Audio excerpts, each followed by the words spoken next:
Alors imaginez un instant.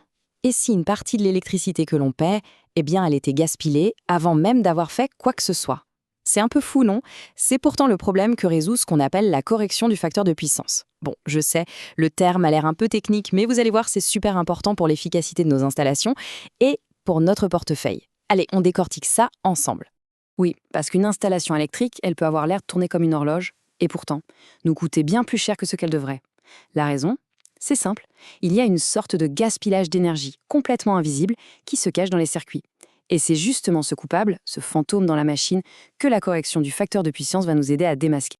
Alors, voilà comment on va procéder. D'abord, on va regarder le coût de cette inefficacité. Ensuite, on va plonger un peu dans la théorie avec le fameux triangle des puissances. Pas de panique, c'est très visuel.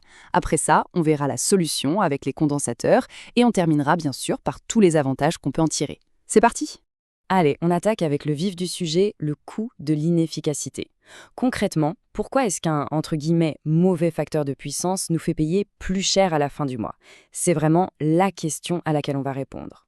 Bon, pour comprendre ça, il faut imaginer que certains équipements, typiquement les moteurs ou les transformateurs, ils ont une sorte de double appétit. D'un côté, ils ont besoin d'une énergie utile, celle qui fait le vrai travail, on l'appelle la puissance active, mais, et c'est là que ça se complique, pour fonctionner, ils ont aussi besoin d'une autre sorte d'énergie, la puissance réactive. Et celle-là, elle ne produit rien de concret, mais sans elle, pas de champ magnétique, donc le moteur ne tourne pas. Et c'est là que le bât blesse, vraiment. Parce que cette deuxième énergie, la fameuse puissance réactive, eh bien, les fournisseurs d'électricité, ils ne l'aiment pas du tout. Pourquoi? C'est simple, elle encombre leurs lignes, elle surcharge le réseau, tout ça, sans produire la moindre valeur. Du coup, leur réaction est logique. Passé à un certain seuil, ils nous la font payer, et cher, sous forme de pénalité. En fait, cette inefficacité, elle déclenche une véritable réaction en chaîne. Ça met plus de courant dans les câbles, ça crée des chutes de tension, ça stresse tout le réseau électrique, et au bout du compte, le résultat final, c'est, eh oui, inévitablement, une facture bien plus salée. Ok. Maintenant qu'on a vu le problème, pour vraiment piger la solution, il faut qu'on comprenne comment ces différentes puissances s'articulent entre elles. Et pour ça, il y a un outil génial. C'est ce qu'on appelle le triangle des puissances. Alors, commençons par la star du spectacle, la puissance active, qu'on note P. Pour que ce soit simple, on va prendre une analogie que tout le monde comprend, un verre de bière. La puissance active, c'est le liquide, la bière elle-même. C'est la partie utile, celle qui désaltère. En électricité, c'est la force qui fait vraiment tourner le moteur. C'est le travail utile, le résultat concret. Ensuite, on a la puissance réactive, la Q. Si la puissance active est le liquide, la puissance réactive, c'est la mousse. La mousse, elle ne désaltère pas, n'est-ce pas? Mais elle est là, elle prend de la place dans le verre. Eh bien, c'est pareil, cette puissance ne produit aucun travail réel, mais on en a besoin pour créer les champs magnétiques qui permettent au moteur de démarrer. Et enfin, il y a la puissance apparente, la S. Là, c'est facile, c'est le verre entier. Le liquide plus la mousse. C'est le volume total que le fournisseur doit nous amener jusqu'à notre installation. C'est ce que son compteur mesure. Et on comprend tout de suite que s'il y a trop de mousse pour pas assez de liquide, ça devient un problème. Et voilà ce fameux triangle. Il illustre parfaitement cette relation. Vous voyez? La puissance active, P, c'est la base, notre liquide. La puissance réactive, Q, c'est le côté vertical, notre mousse. Et la puissance apparente, S, c'est l'hypoténuse, le grand côté, notre verre entier. L'objectif est donc limpide. Il faut réduire au maximum la hauteur de ce triangle.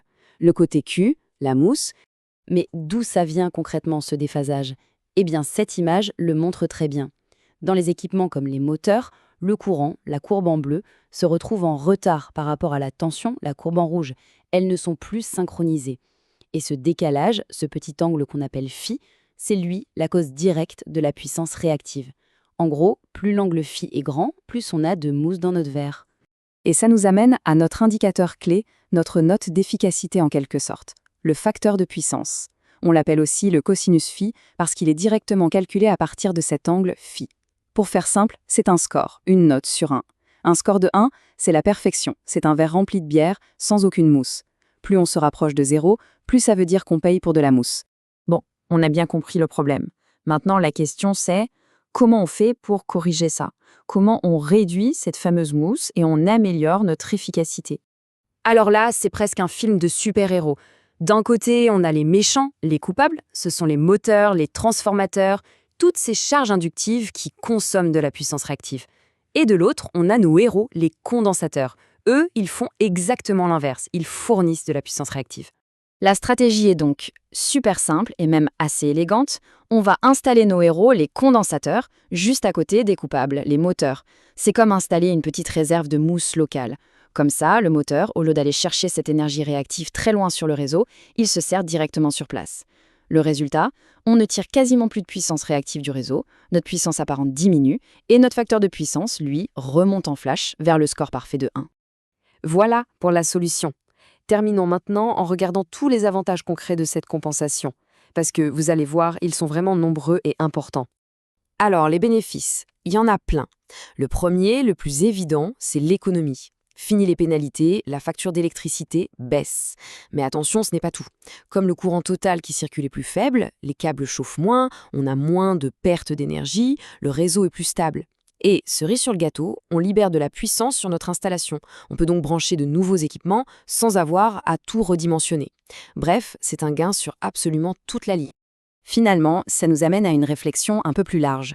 Et si l'optimisation de tout un système électrique commençait tout simplement par ça, par le fait de compenser? On voit bien que ce n'est pas juste une petite astuce pour gratter quelques euros sur une facture. Non, c'est une action vraiment fondamentale pour avoir un réseau électrique plus sain, plus efficace et au final plus durable. Un petit geste technique pour un impact énorme.